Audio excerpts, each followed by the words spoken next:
வெண்முரசு. சென்னா வேங்கை 4. வாசிப்பது சந்தீப்.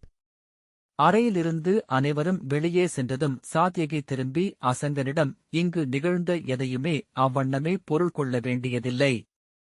அரசு சூழலின் கணக்குகள் நம்மால் புரிந்து கொள்ள முடியாதவை. இங்கு ஏன் இளைய யாதவர் இந்த திருமணப் பேச்சை எடுத்தார் என்று ஒருபோதும் நம்மால் புரிந்து கொள்ள முடியாது என்றதும் சாந்தன், புரிந்து கொள்ள முடிகிறது தந்தையே. அவையில் பேரரசி கடுமையாக பேசிவிடக்கூடாது என்பதற்காக அவர்கள் உளம் மலரும் ஓர் இனிய செய்தியை தொடங்கி வைக்கிறார். இங்கு வரும்போது பேரரசியின் முகம் கடுமை கொண்டிருந்தது. செல்லும்போது மலர்ந்து உதடுகளில் இளநகை கூட இருந்தது என்றான். ஆனால் அதைக் கேட்டு சாத்யகி மேலும் சினங்கொண்டான். இதைத்தான் நான் தவிர்க்கும்படி சொல்கிறேன். அவர்களின் செய்கைகளுக்கு பொருள் கற்பிப்பதையும் அவற்றை புரிந்து கொண்டோம் என்று நம்புவதையும் விட மடமை வேறொன்றுமில்லை. நம்மால் ஒருபோதும் அவற்றை புரிந்து கொள்ள முடியாது. இன்று மாலையே இளைய யாதவர் அழைத்து இந்தச் செய்தியை முற்றாக மறுக்கும் பிரிதொன்றை சொன்னால் இதுவரை நீ புழங்கிய சொற்கள் அனைத்தும் வெற்றுச் சருகுகள் என்றாகும் என்றான். அசங்கன், இல்லை தந்தையே, அவர் எதன் பொருட்டு உரைத்தாலும் பேரரசி அதை மெய்யாகவே சொன்னார்கள் என்றான். மேலும் சினத்துடன் சாத்யகி, அப்படி சொல்ல வேண்டாம் என்றுதான் உன்னிடம் சொல்லிக் கொண்டிருக்கிறேன். மூடா, இதற்குள் நீ துருபதரின் பெயர்மகளை மணம் செய்வதைப் பற்றிய கனவுகளை வளர்த்துக் கொண்டு விட்டாய். பாஞ்சால பெரும்படையின் உதவியுடன் யாதவர்களை வென்று பேரரசு அமைக்க எண்ணுகிறாய். உன் கொடிவழியினர் பெரும் வெற்றிகளை கணக்கிடத் தொடங்கிவிட்டாய். இந்தப் பகற்கனவுகளுக்குத்தான் அரசியலில் இடமே இல்லை. மிகை விளைவும் அதன் இன்றியமையா விளைவான ஏமாற்றமும் நம்மை அலைக்கழித்து வீணர்களாகவும் மூடர்களாகவும் மாற்றிவிடும். அதை முதலில் புரிந்துகொள் என்றான். சாத்யகியின் உணர்வுகளை புரிந்து கொண்ட அசங்கன், ஆணை தந்தையே என்றான். சொல்லிவை உன் இளையோரிடம், அவர்கள் இன்னும் இங்கு ஏவலருக்கும் கீழ்தான் என்றான். அவர்கள் தலையசைத்தனர். அரசர்களின் அவைச் சொல்லாடலில் அருகே நின்றார்கள் என்பதனால் அவர்கள் அரசு கொடியும் ஆவதில்லை, அரசு சூழ்தலை கற்றுக்கொள்ளவும் இல்லை. புரிகிறதல்லவா என்றான் சாத்யகி. புரிகிறது என்றான் அசங்கன். வருக என்றபின் சாத்யகி முன்னால் சென்றான். அசங்கன் கண்களில் மட்டும் புன்னகையுடன் தன் இளையோரைப் பார்த்து செல்வோம் என்று உதடசைய ஓசையின்றி சொன்னான். சாத்யகி முன்னால் செல்ல மைந்தர்கள் பின்னால் நடந்தனர். சாத்யகி கிராதர்களுக்குரிய 3வது வாயிலினூடாக உள்ளே சென்றான். அங்கு நின்றிருந்த சிற்றமைச்சர் பத்ரசேனர், தங்களுக்கும் இளவரசர்களுக்கும் 4ஆம் நிரையில் இருக்கைகள் உள்ளன அரசே என்றார். நன்று என்றபின் அவையில் அமர்ந்திருந்த அரசர்களை ஒருமுறை பார்த்துவிட்டு சாத்யகி தங்களுக்கு ஒதுக்கப்பட்ட இருக்கை நோக்கிச் சென்றான். விழிகளைத் தாழ்த்தி குரலெழாமல் அவையில் அமரும்போது ஒரு சொல் கூட பேசக்கூடாது. அகவை முறைப்படி அமர வேண்டும். எவரேனும் திரும்பி உங்கள் விழிகளை பார்த்தால் தலைவணங்கி வாழ்த்து சொல்ல வேண்டும், ஆனால் குரலெழலாகாது என்று சொன்னான். ஆணை என்றான் அசங்கன். அது அரசர்களும் அரசகுடியினரும் மட்டுமே அமரும் சிற்றவை. உபப்பிலாவியத்தில் பாண்டவர்கள் வந்தமைந்த பின்னர் அங்கிருந்த கூடத்தை இரு பக்கமும் உடைத்து தூண் நட்டு விரிவாக்கியிருந்தனர். பிறைவடிவில் அமைந்த அவைக்கு நடுவே உயரமற்ற அரச மேடை அமைந்திருந்தது. 8 வாயில்கள் வழியாகவும் அவையினர் உள்ளே புகுந்து அமர்ந்திருந்தனர். உள்ளே நுழைந்த முதற்கணம் சாத்யகி ஏமாற்றம் அடைந்தான். பாரத வருஷத்தை முழுமையாக தோற்கடித்தாலன்றி முடிவடையாத பெரும்போரை அறிவிக்கும் அவை அது என எண்ணிய போது விந்தையாகவே தோன்றியது. ஆனால் தன் விழிகள் துவாரகையின் பெருவிரிவுகளுக்கு பழகியவை ஆகையால் அந்த உளமயக்கு உருவாகிறது என அவன் சொல்மேவிக் கொண்டான். அவர்கள் அமர்ந்து கைகளையும் கால்களையும் எளிதாக்கிக் கொண்டதும் சாத்யகியும் பெருமூச்சு விட்டு கண்களை மூடிக்கொண்டான். அதுவரை நிகழ்ந்தவற்றை எண்ணிப் பார்த்தபோது பிழை என எதுவும் உளத்திற்கு படவில்லை. நன்று என அகத்தே சொல்லிக் கொண்டு சுற்றி அமர்ந்திருந்த அரசர்களை பார்த்தான். இந்திரபிரஸ்தத்தின் ஆதரவாளர்களான அரசர்கள் அனைவருமே அங்கிருந்தனர். முன்னிரையில் விராடரும் குந்தி போஜரும் துருபதரும் அமர்ந்திருக்க அகவை நிறைப்படி க்ஷத்திரியர்களுக்கு இருக்கை அமைக்கப்பட்டிருந்தது. அசங்கன், 9 க்ஷத்திரிய கொடிகள் மட்டுமே இங்குள்ளனவா என்றான். சாத்யகி திரும்பி சினத்துடன் பற்களைக் கடித்து, நாம் பிறகு யார்? நாமும் க்ஷத்திரியர்கள்தான் என்றான். ஆம் என்றபின் அசங்கன் தலை தாழ்த்தி விழிகளை திருப்பிக் கொண்டான். சாத்யகியால் அமர முடியவில்லை. அவை முழுமையடைந்ததை அறிவிக்க நிமித்திகன் வலம்புரிச் சங்கை மும்முறை ஊதினான். வெளியே அதை ஏற்றுக் கொம்புகள் நாரைகளைப் போல குரலெழுப்பி அமைந்தன. அவையின் வாயில்கள் மூடப்பட்டு திரைகள் தாழ்த்தப்பட்டன. அவைக்கூரைக்கு மேலிருந்த துளைகளினூடாக உள்ளே நுழைந்த காற்று பெரிய கயிறுகளால் இழுக்கப்பட்ட தூக்கு விசிறிகளால் கீழே செலுத்தப்பட்டது. நெய்விளக்குகளின் மெல்லிய செவ்வொளி ஆடிகளால் அவைக்குள் பரப்பப்பட்டது. மூச்சுத் திணறுவது போலவும் வியர்ப்பது போலவும் தோன்ற சாத்யகி மெல்ல உதடுகளை ஊதிக்கொண்டான். அவர் சேதி நாட்டு அரசர் திருஷ்டகேது, மறைந்த சிசுபாலரின் மைந்தர் என்று சந்திரபானு சொன்னான். இளைய யாதவரால் சிசுபாலர் கொல்லப்பட்டார் அல்லவா என்று சாந்தன் கேட்க சந்திரபானு, ஆம், ஆனால் திருஷ்டகேதுவை அரசராக்கியவர் இளைய யாதவர் என்றான். சாத்யகி சினத்துடன் திரும்பி நோக்கினான். சினி தயக்கமில்லாமல் சேதிநாடு கௌரவர்களுடன் உள்ளது என்று சொன்னார்களே என்றான். சாந்தன், அது தமகோஷரின் தட்சிண சேதி நாடு. இது உத்தர சேதி. சிசுபாலரின் மைந்தரை யாதவகுடியைச் சேர்ந்தவர்கள் ஆதரிக்கிறார்கள். சிசுபாலரின் அன்னை சுருதகீர்த்தியின் ஆதரவு அவருக்கு உள்ளது என்றான். சாத்யகி பற்களைக் கடித்து என்றான். அவன் விழிகளை நோக்கியபின் அவர்கள அமைதியடைந்தனர். அவன் திரும்பியதும், அப்படி நோக்கினால் ஜராசந்தரின் மைந்தர் சகதேவர் வந்துள்ளாரே? பீமசேனரால் அவர் தந்தை கொல்லப்பட்டார் அல்லவா என்றான் சபரன். அவருடைய மைந்தர் கௌரவர் தரப்புக்கு சென்றுவிட்டார்கள் என்று சொன்னார்களே என்று முக்தன் கேட்டான். அவர்கள் வேறு மைந்தர்கள்.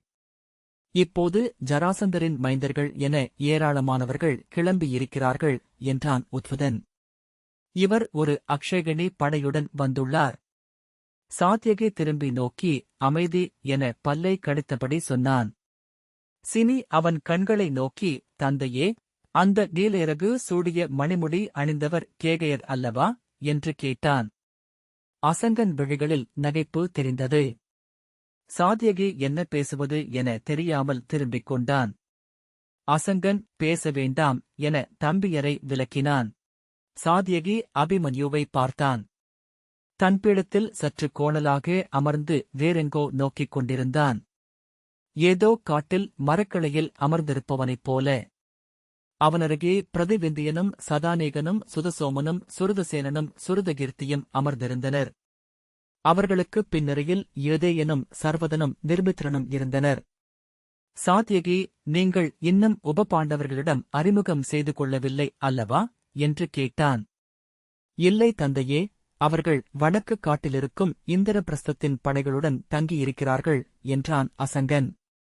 உத்வதன் எட்டி நோக்கி, அவர்களில் இளையவராகிய அபிமன்யு அப்படைகளுக்கு தலைமை தாங்குகிறார் என்றார்கள் என்றான். நான் உன்னிடம் அதை கேட்கவில்லை என்றான் சாத்யகி. அசங்கனிடம், பின்னர் தம்பியருடன் சென்று அவர்களை வணங்கு. அவர்களுடனான உறவே நம் குடியின் எதிர்காலம் என்றான். அசங்கன் புன்னகை புரிந்தான். விழிதிருப்பிக் கொண்ட பின் அப்புன்னகைக்கு என்ன பொருள் என சாத்யகி எண்ணினான். எதிர்காலம் என்னும் சொல்லால்தான் எனத் தோன்றியதும் சினத்துடன், எவ்வளவு நேரம்தான் சடங்குகளை செய்வார்கள்? மூடர்கள் என முணுமுணுத்துக் கொண்டான். வெளியே மங்கள ஓசை எழுந்தது. அவை முறைமைப்படி யுதிஷ்டிரரும் திருப்பதியும் வணங்கியபடி வந்து அவையில் அமர்ந்தனர். பாண்டவர்கள் 4வரும் அவர்களுக்கு இருபுறமும் இடப்பட்ட தங்கள் இருக்கைகளுக்கு வந்தமர்ந்தனர். பட்டக்கரை கப்பால் குந்தியும் பிற அரசியரும் வந்தமர்வதை சாத்யகி கண்டான். இளைய யாதவர் வணங்கியபடி வந்து அவருக்கென இடப்பட்ட தனி இருக்கையில் அமர்ந்ததும் சுரேசர் கைகாட்ட மூத்த கொடிகளால் அரசருக்கு செங்கோல் அளிக்கப்பட்டு மணிமுடி சூட்டப்பட்டது. வேதியர் வேதமோதி கங்கை தூவி வாழ்த்தி விலகினர். அவையிலிருந்து கலை ஓசை எழுந்தபடியே இருந்தது. சாத்யகி உத்தரனின் அருகே அமர்ந்திருந்த தாடியும் சடையும் மண்டிய மெலிந்த ஒருவினரை சற்று நேரம் கூர்ந்து நோக்கிய பின்னரே சிகண்டை என தெளிந்தான். அவர் வாயை மெல்லுவது போல அசைத்துக் கொண்டிருந்தார். தனக்குள் ஏதோ சொல்லிக் கொண்டிருக்கிறாரா? உத்தரன் நேர்வழிகளுடன் யுதிஷ்டிரரை பார்த்துக் கொண்டிருந்தான். சுரேசர் கைகாட்டு முதுநிமித்திகர் மேலே ஏறி வெள்ளிக்கோலை மும்முறை சுழற்றி வணங்கி அவை தொடங்கவிருப்பதை அறிவித்தார். யுதிஷ்டிரரின் குலவரிசையையும் அவை சிறப்பையும் சொல்லி, அந்தப் பேரவை அஸ்தினபுரியை அறமேறி ஆளும் தார்த்தராஷ்டிரர்கள் மீதும் அவர்களுடன் படை நிற்கும் அனைவர் மீதும் இறுதி வெற்றி வரை நீளும் போர்க்கூவலை விடுப்பதன் பொருட்டு கூடியிருப்பதாக அறிவித்தார். அவையினர் தங்கள் கோல்களைத் தூக்கி, வெற்றிவேல், வீரவேல், வெல்க குருகுலம், வெல்க பேரறம், வெல்க அறத்தில் நிற்கும் அவை என குரல் எழுப்பினர். நிமித்திகர் பேரமைச்சர் சௌனகர் முறையான அறிவிப்புகளை விடுப்பார் என்று சொல்லி வணங்கி கோல் தாழ்த்தி பின்னடி வைத்து மேடையிலிருந்து இறங்கினார். சௌனகர் வெண்ணிற ஆடையும் வெண்தலைப்பாகையும் அணிந்திருந்தார். நீர்மணிமாலை நெஞ்சில் கிடந்தது. அசங்கன், அந்தணர் போர் அறிவிப்பதுண்டா தந்தையே என்றான். அவர் உலகியல் நெறியினர். சௌனகநீதி நூலை நீ கேட்டதில்லையா என்றான் சாத்யகி. சாந்தன், நான் கற்றிருக்கிறேன். அரசன் மண்ணை வெல்லும் பொருட்டு விண்ணை வளைக்கவே வேள்வி செய்ய வேண்டும் என அது தொடங்கும் என்றான். சாத்யகி, அவர் சம்பத்நீதி என்னும் நூலையும் எழுதியிருக்கிறார். பாரத வருஷத்தின் பல நாடுகளில் வரி அதன் அடிப்படையிலேயே முடிவு செய்யப்படுகிறது என்றான். சௌனகர் அவையை வணங்கி யுதிஷ்டிரரையும் திருப்பதியையும் வாழ்த்தி முறைமைச் சொற்கள் கூறி முடித்து அவையின் நோக்கத்தை சொல்லத் தொடங்கினார். அவையோர் அறிந்த செய்தியே இது. பாரத வருஷத்தில் செவிகொண்ட அனைவரும் கேட்ட கதை அஸ்தினபுரியின் கொடிவழியில் யுதிஷ்டிரருக்கு இருந்த முடியுரிமையை, அதை எவ்வாறு தார்த்தராஷ்டிரானே துரியோதனன் மறுத்தார் என்பதை, உடன்பிறந்தாரான பாண்டவர்களை கௌரவர்கள் வாரணவதத்தில் மாளிகைக்கு தீயிட்டுக் கொல்ல முயன்றதை, பன்னிரு படைக்களத்தில் நிகழ்ந்த சூதை, பாஞ்சாலத்து அரசி அவைச்சிறுமை செய்யப்பட்டதை, பாண்டவர்களின் காண்புகுதலை, மீண்டு வந்து அவர்கள் நிலம் கோரிய போது மறுக்கப்பட்டதை, ஒவ்வொரு முறையும் போரை தவிர்க்கும் பொருட்டு யுதிஷ்டிரர் எடுத்த முயற்சிகளை, இளைய யாதவரின் தூது மறுக்கப்பட்டதை விரித்துரைத்தார். சாத்யகி அவையனைத்தையும் அப்போதுதான் கேட்பது போல விழிநட்டு மெல்லிய பதற்றத்துடன் கேட்டுக் கொண்டிருந்தான். அவை நிகழ்ந்தபோது அவன் நிகழ்வுகளுடன் இருந்தான். அப்போது ஒவ்வொரு தருணத்திலும் ஒன்றுக்கு மீறிய தரப்புகளும், ஒன்றையொன்று ஊடறுக்கும் ஐயங்களும், இலக்கடையா சினங்களுமாக அவை கலங்கிக் கொண்டே இருந்தன. அந்தத் தெளிவின்மையாலேயே அவற்றை கூர்ந்து நோக்கி அறிய முடியவில்லை. அவை காலத்தில் கடந்து கதையென்று திரண்டு நிற்கக் கண்டபோது ஒவ்வொன்றும் அவனை உலுக்கின.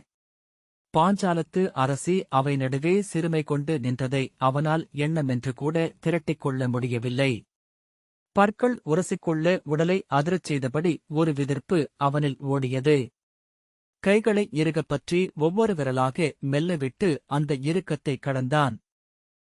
பெருமூச்சுடன் மீண்டு வந்தபோது மைந்தர் நடுவே மெல்லிய ஓசை கேட்க திரும்பிப் பார்த்தான்.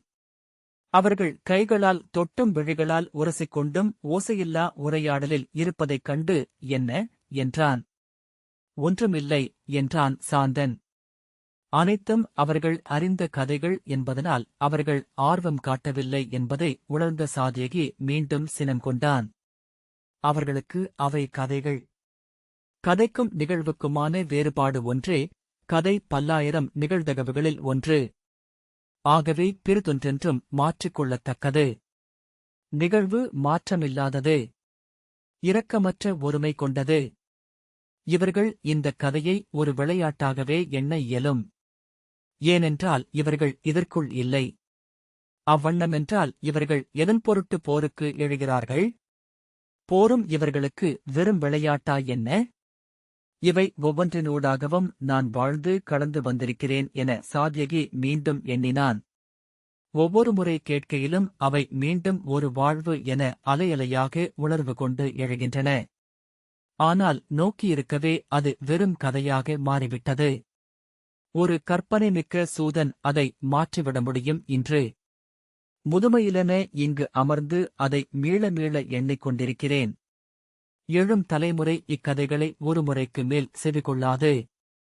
பிறிதொரு முறை சொல்லக் கேட்டால் உதட சுழித்து கண்களில் இளநகைப்புடன் பொய்ப்பணிவு காட்டி முடிவதற்காக காத்திருக்கும். சாத்யகி மேலும் சினம் கொண்டான். அவர்களை கண்டிக்க வேண்டுமென்றும் கடுஞ்சொற்கள் உரைக்க வேண்டுமென்றும் விழைந்தான். ஆனால் எதன் பொருட்டென்று தெரியவில்லை. சௌனகர் அப்போரை ஏன் தவிர்க்க முடியாது என்று சொல்லி நிறுத்தினார். பின்னர் பாரத வருஷத்தின் அரசர்கள் அந்த அவையில் அறத்தின் பொருட்டு கூடியிருப்பதற்காக அனைவருக்கும் நன்றியும் வரவேற்பும் உரைத்தார்.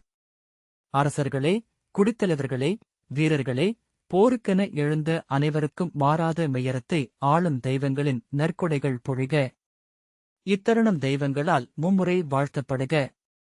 ஆம், அவ்வாறே ஆகுக என்று சொல்லி தலைவணங்கி அவர் அவையிறங்கியதும் அவையினர் தங்கள் கோல்களையும் கொடிக்குறிகளையும் தூக்கி வாழ்த்துரைத்தனர்.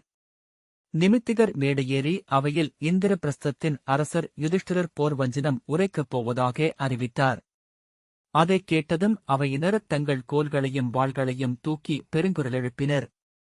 ஆனால் அவர்கள் அனைவரின் முகங்களிலும் ஒரு தயக்கமும் இருப்பதாக அவனுக்குப் பட்டது. அந்த தயக்கத்தை தாண்டிச் செல்லத்தான் மிகையாக கூச்சலிடுகிறார்களா?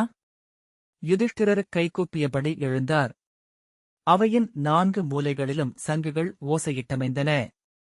அவர் குரல் அவையெங்கும் ஒலிக்கும்படி முற்றமைதி நிலவியது.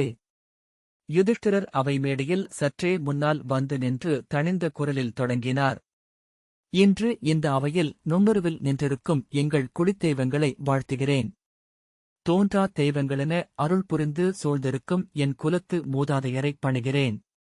என் முன் அறம் விளையும் நெஞ்சுடன் அமர்ந்திருக்கும் அரசர்கள், குடித்தலைவர் அனைவரையும் வணங்குகிறேன்.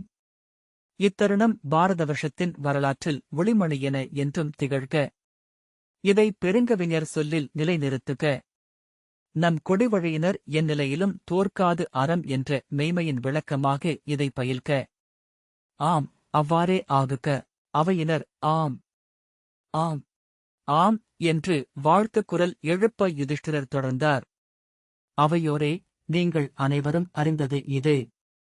இந்தப் போர் மண்ணின் பொருட்டு மட்டுமல்ல, நான் க்ஷத்ரியனாக மண்ணை விழைகிறேன். முடிசூடிய மர எண்ணுகிறேன். ஆனால் அது எந்த நுகர்வின் பொருட்டும் அல்ல, புகழின் பொருட்டும் அல்ல. நெஞ்சில் கைவைத்து விண்ணோக்கி ஒரு சொல்லும் தயங்காமல் என்னால் உரைக்கவியலும். ஆம், அறத்தின் பொருட்டே நான் மண்ணை விரும்புகிறேன். அவை தன் ஐயங்களைக் கடந்து மெய்யாகவே உணர்வெழுச்சி கொள்வதை சாத்யகி உணர்ந்தான். மாமன்னர் யுதிஷ்டிரர் வெல்க, பேரறத்தார் வெல்க, குருகுல முதல்வர் வெல்க என்று வாழ்த்தொலி எழுந்தது. அவர் கையசைத்ததும் அது அமைந்தது. அவையேரே, மெய்யாகவே நான் இதை சொல்கிறேன். மண்ணின் பொருட்டு மாய்வதில் எனக்கு எவ்வகையிலும் உடன்பாடில்லை. ஆகவே இந்த அவைக்கு வந்து அரியணை அமரும் இக்கணம் வரை நான் இப்போரில் ஐயமும் தயக்கமுமே கொண்டிருக்கிறேன் என யுதிஷ்டிரர் தொடர்ந்தார். அவையில் மெல்லிய கலை ஓசை எழுவதை சாத்யகி உணர்ந்து திரும்பிப் பார்த்தான். யுதிஷ்டிரர் பிழையாக ஏதோ சொல்லவிருக்கிறார் என்ற அச்சம் அவனுக்கு ஏற்பட்டது. அவன் இளைய யாதவரை பார்த்தான். அவர் ஊழ்கத்திலென விழுசறிய மடியில் கைகள் படிந்திருக்க அமர்ந்திருந்தார். துருபதர் ஒவ்வாமை தெரியும் முகச்சொலிப்புடன் அமர்ந்திருந்தார். யுதிஷ்டிரரின் குரல் ஓங்கியது. க்ஷத்ரிய அரசர்களே, பாரத வருஷத்தின் தொல்குடிகளே, நாம் நமக்காக குருதி சிந்தினால் அது வீண். மூதாதையரின் பொருட்டு குருதி சிந்தினால் அது நம் கடன். வரும் தலைமுறைகளுக்காக குருதி சிந்துவோமெனில் அது தெய்வங்களுக்கு நாம் அளிக்கும் கொடை. அக்கணமே அவை நெய்த்தழல் எனப் பற்றிக் கொண்டது. அனைவரும் கோல்களையும் படைக்கலங்களையும் தூக்கி போர், போர், போர் என்று கூவினர். கைகளை விரித்து உரத்த குரலில் யுதிஷ்டிரர் சொன்னார், இந்தப் போரே இப்பாரத வருஷத்தில் நிகழ்ந்தவற்றில் மாபெரும் வேள்வி. இது 1000 அஸ்வமேதம், பல்லாயிரம் ராஜசூயம். இங்கு நாம் அளிப்பது நமது குருதியை, நமது கண்ணீரை, நமது உயிரை. அவையோரே, நாம் அளிக்கவிருப்பது நாம் கொண்டுள்ள அனைத்தையுமேதான். எச்சமின்றி நம்மை அளித்து நாம் கோருவது ஒன்றே, வெற்றியை. அது இங்கு நமது செல்வம் செழிக்க வேண்டுமென்பதற்காக மட்டுமல்ல, நமது கொடிவழிகள் வளமிக்க வாழ்வை அடைய வேண்டுமென்பதற்காக மட்டுமல்ல, எது மானுட குலமனைத்துக்கும் மாறாது உண்மையோ அது நிலைநாட்டப்பட வேண்டுமென்பதற்காக. இந்நிலம் இன்று எவ்வாறு இருக்க வேண்டும் என்பதற்காக அல்ல, என்றும் இது எவ்வாறு அமைய வேண்டும் என்பதற்காக. எவ்வாறு இவ்வுலகு இனி புலர வேண்டும் என்பதற்காக. அவையோரே, எதன் பொருட்டு இப்புவியையே மும்முறை அழிக்கத் தகுமோ அது நிலை கொள்ள வேண்டுமென்பதற்காக. அது என்ன என்பதை இங்குள்ள அனைவரும் உணர்ந்திருப்போம்.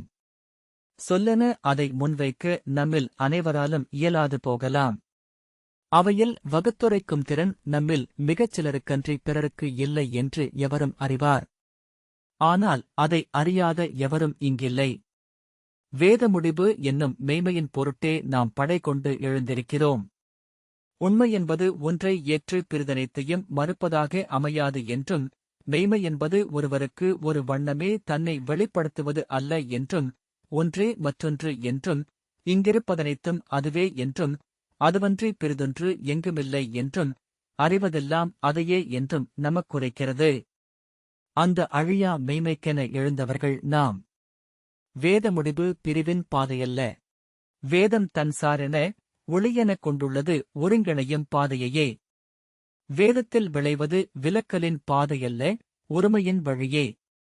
இங்கு கொல்வேலும் கூர்வில்லும் ஏந்தி நின்று திசை திசையென விரியும் எதிர்காலத்தின் மானுடத்திடம் நாம் சொல்கிறோம். ஒருங்கிணைக, அதுவே வெற்றி. ஒன்றாகுக, அதுவே மெய்மை. இப்புவியில் எதுவும் பிறிதில்லை என்று எண்ணுக, அதுவே நிறைவு. விலக்கி விலக்கி எதிகாரும் வந்தோம். வென்றும் அழைத்தும் இவ்வண்ணம் நிலை கொண்டோம். இனி இணைத்து இணைத்து முன் செல்வோம். அணைத்து செழித்து இனி என்றும் இங்கு வாழ்வோம் என்றார் யுதிஷ்டிரர். அவை முழுமையாகவே உணர்ச்சிக் குரல்களால் நிறைந்து அலையடித்தது. சாத்தியகி மெய்ப்பு கொண்டு கைகூப்பினான். நெஞ்சு விம்மியது. விழிநீர் வழிந்து நிறைக்க அவன் மூக்கை உறிஞ்சியபடி தலை குனிந்தான். யுதிஷ்டிரரும் உணர்வெழுச்சியால் நிலையெழுந்திருந்தார். நிற்க முடியாதவர் போல கால்கள் தளர்ந்தார். குரல் உடைந்து தழுதழுக்க கூவினார். இளைய யாதவரின் சொற்கள் பாரத வருஷத்தை இனி வழிநடத்துக. இப்பெருநிலத்தை தன் நெஞ்சின் அருமணியாக அணிந்திருக்கும் நிலத்திருமடந்தையை இனி பல்லாயிரம் காலம் அவையே ஆள்க. அதன் பொருட்டே இங்கு போருக்கெழுகிறோம். அவையோரே, இது நமது போரல்ல, இது இளைய யாதவரின் போரும் அல்ல, நாம் பெரும்புயலில் சிறு சருகுகள் மட்டுமே. அவர் இப்புயலில் சுருளவிழும் ஒளிரும் கொடி. புயலெழுவது வளிமண்டலத்தை ஆளும் தெய்வங்களின் விழைவால். அவை முடிவு செய்கின்றன எங்கு புயல், எங்கு சுழல் என்று. எவை நிலை கொள்ளும், எவை வளையும், எவை உடையும், எவை புழுதி என தூக்கி வீசப்படும் என்று. மானுடத்தை ஆளும் எண்ணங்களில் எழுந்த புயல் இது. இது வென்று மேற்செல்லும் என்பதில் ஐயமே இல்லை. நாம் இதை கொண்டு செல்லவில்லை, இது நம்மை கொண்டு செல்கிறது. நாம் இப்போரை இயற்றவில்லை, நம்மிலூடாக அது தன்னை இயற்றிக் கொள்கிறது. பெருஞ்செயல்கள் செய்பவர்களே பிறப்பை பொருள் கொள்ளச் செய்பவர்கள். பெருஞ்செயல்கள் ஆற்றும் வாய்ப்பு 100 தலைமுறைக்கு ஒரு முறையே மானுடருக்கு வாய்க்கிறது. நாம் செய்த நல்லூழால் இன்று நமக்கு அது அமைந்துள்ளது. நம் போர் மரத்தால், தலைக்கொடையால், பிறிதன ஏதும் எஞ்சாம்பொழுதளிப்பால் அதை இயற்றுவோம். புகழ் நமக்கும், குன்றாப் பெருவாழ்வு நம் கொடிவழிகளுக்கும் அமையட்டும். ஆம், அவ்வாறே ஆகுக. கூறி முடித்ததும் அச்சொற்களால் ஏந்தி நிறுத்தப்பட்டு விடப்பட்டவர் போல யுதிஷ்டிரர் தளர்ந்து பின்னால் விழப்போனார். இயல்பாக கைநீட்டி சகதேவன் அவரை பற்றிக் கொண்டான். யுதிஷ்டிரர் நடுங்கும் கைகளால் அரியணையைப் பற்றி மெல்ல அமர்ந்தார். கைகளை மடிமேல் கோத்துக் கொண்டு உதடுகளை இறுக்கியபடி வெறுமனை நோக்கி அமர்ந்திருந்தார். பெருஞ்சொற்கள் மானுடரை மிக மேலே கொண்டு சென்று விடுகின்றன. புவியும் மானுடமும் மிகச் சிறிதென சுருங்கித் தாழும் உயரத்திற்கு.